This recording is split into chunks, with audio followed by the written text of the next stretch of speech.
Hello everyone. In physics classes, we are doing 5th chapter of class 12, that is magnetism and matter.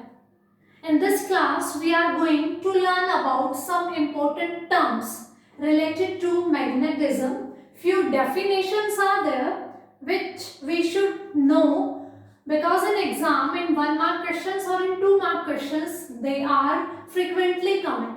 Okay, so let's learn about these basic definitions one by one. The first one is magnetic field induction. Okay, we have learned about the last chapter moving charges and magnetism and this chapter magnetism and matter.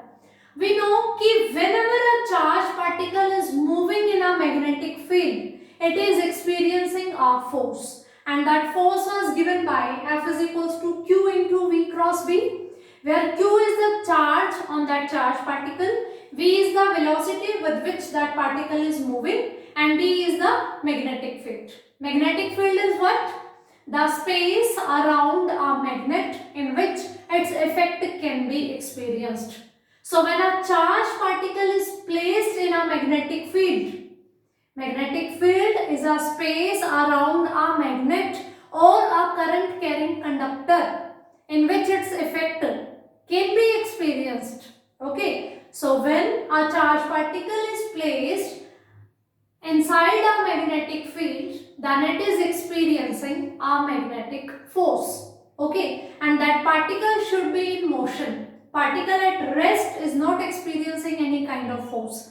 Force is given by Q into V cross B. If charged particle is at rest, velocity is 0, then this force is also going to be 0. Okay, from here, in the terms of magnitude, if write about B, it will be equals to F divided by Q into V. And if we say that charged particle is of unit charge and it is moving perpendicular to the direction of magnetic field with a unit velocity, then the force experienced by it is known as magnetic field induction. The force experienced by a unit positive charge moving perpendicular to the direction of magnetic field with unit velocity. If Q is equals to 1 unit charge, velocity is equals to 1 unit meter per second, you can say. So B is equals to F. So that force experienced by a unit positive charge which is moving perpendicular to a magnetic field with unit velocity is known as magnetic field induction. It is denoted by B. Its unit is Tesla or Weber per meter square. This is SI unit. In CGS unit, its unit is Gauss, and 1 Tesla is equals to 10 to the power 4 Gauss. So this is about magnetic field induction. The next is magnetizing intensity. The degree to which a magnetic field can magnetize a material. Ki suppose in a space we have arrangement of magnetic field. We have some magnetic field and we are placing any material in that magnetic field. Then the degree up to which this magnetic field can magnetize the given material is known as magnetizing intensity. Okay, we learn about the solenoid. The magnetic field due to solenoid is given by mu naught n I, where mu naught was the magnetic permeability of the free space. Okay, n is the number of turns per unit length.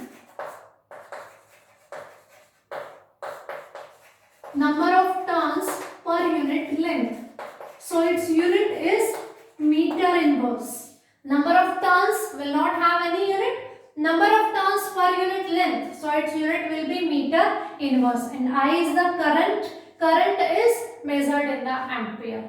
So it is the degree, magnetizing intensity, degree up to which a magnetic field can magnetize the given material. In a magnetic field, when we are placing a material, that magnetic field, how can it magnetize that material is known as magnetizing intensity. We know B is equals to mu naught Ni for solenoid, for toroid. The same formula was there. I was the amount of current flowing through that, and N is the number of turns per unit length. So the product N into I, P is equals to mu naught N I. N into I is denoted by H, and it is known as magnetizing intensity. It is denoted by H, and it is equals to H is equals to Ni. Number of turns per unit length into current passing through them. So this is also number of ampere turns. The unit of number of turns per unit length is meter inverse, and unit for current is ampere. So the unit for magnetizing intensity is ampere per meter. It is denoted by H. It is numerically, means mathematically, it is equals to N into I, number of turns per unit length into current. So its unit will be ampere per meter. Okay, and it is the power, the ability of the magnetic field. How can it magnetize the given material? Now moving towards the next definition, relative magnetic permeability.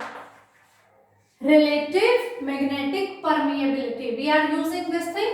This is the magnetic permeability of the free space.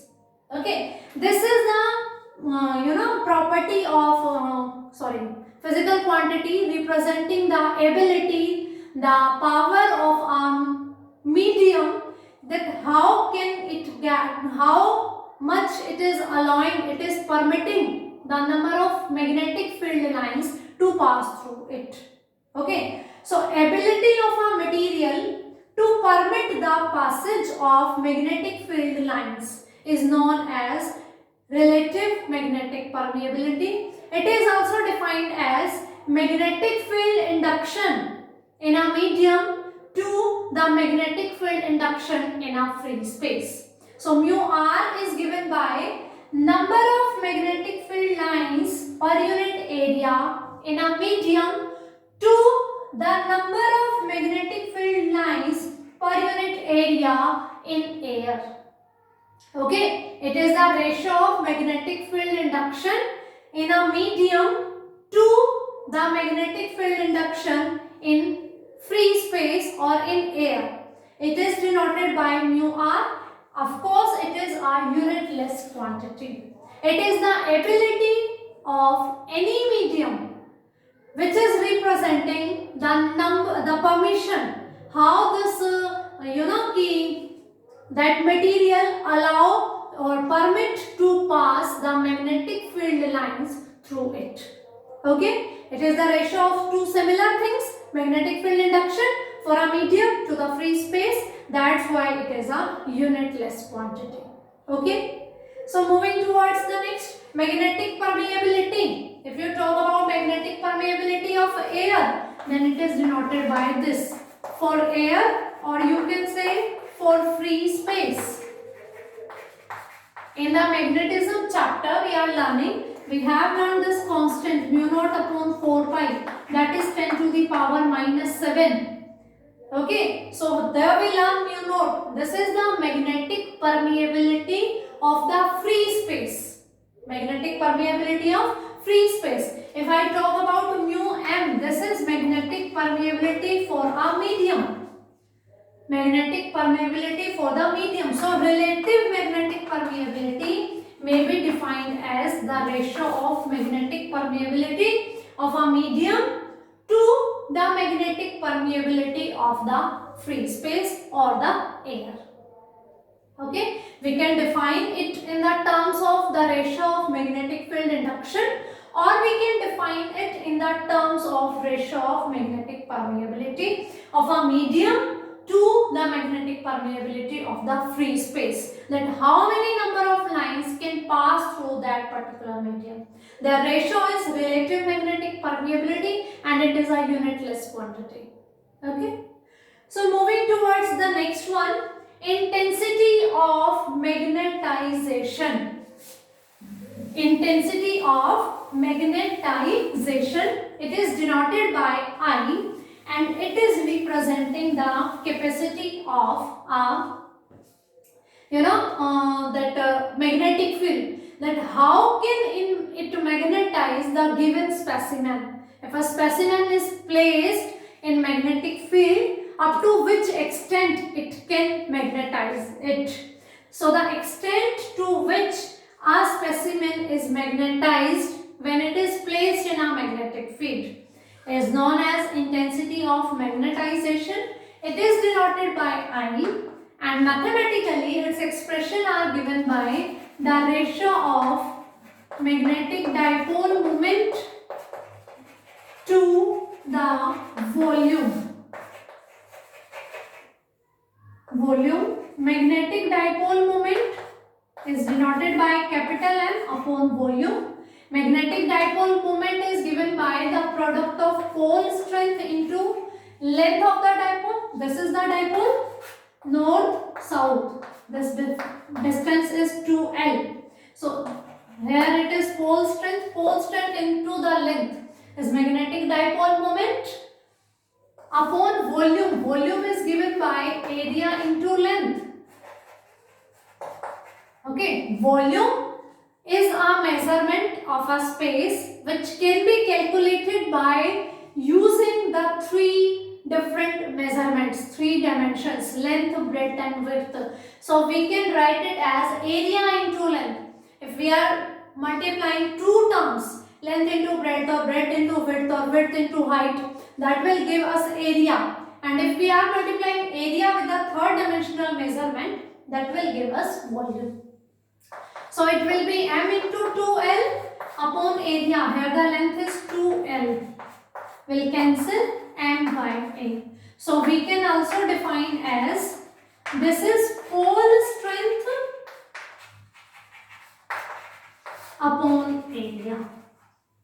So intensity of magnetization can also be defined as it is the ratio of magnetic dipole moment to the volume or pole strength to the area. Pole strength is measured in ampere meter, area is measured in meter square. So it is ampere per meter. Its unit is ampere per meter, and you can say the unit of magnetizing intensity is ampere per meter, and it is also ampere per meter. It is the extent to which a specimen is magnetized. It is the degree to which a magnetic field can magnetize a material. We have an arrangement of magnetic field. We are placing any material in it. The magnetic field is magnetizing it and it is getting magnetized. These are the two things. How the field is magnetizing it and how much it is getting magnetized. So these are H and I. They are having same unit, ampere per meter.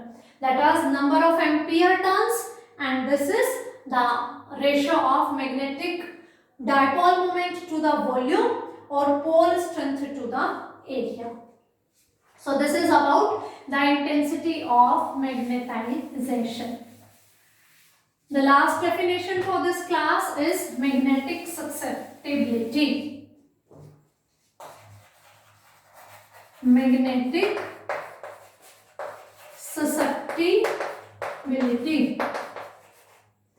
It is denoted by chi, and the symbol for chi is this. Okay, this is the symbol for magnetic susceptibility. It is denoted by chi, and it is the ratio of I to the H, where I is the intensity of magnetization and H is the magnetizing intensity. They both are having same unit, ampere per meter. So this chi, this susceptibility is a unitless quantity. Okay, it is the thing ki how easily a specimen get magnetized. It is representing the extent that how easily a specimen get magnetized. It is the ratio of intensity of magnetization I to the magnetizing intensity H. Because they both are having same unit, that's why it is a unitless quantity. It is denoted by chi. This is the simple x. Make this one line of the simple x in a curly form. So this is the notation chi. Okay. This is magnetic susceptibility. So here we are having some important terms which are few definitions which are frequently coming in the exam. So prepare these definitions very well along with their formulas, their units, and you can also derive their dimensional formulas. Okay, that thing we have already discussed in so many classes. These terms, nothing is new for you. Magnetic field due to a solenoid or a toroid, magnetic dipole moment, pole strength, everything we have learned so many times in our theoretical topics when we were doing these two chapters, moving charges and magnetism and magnetism and matter. So this is sufficient for this class. Thank you.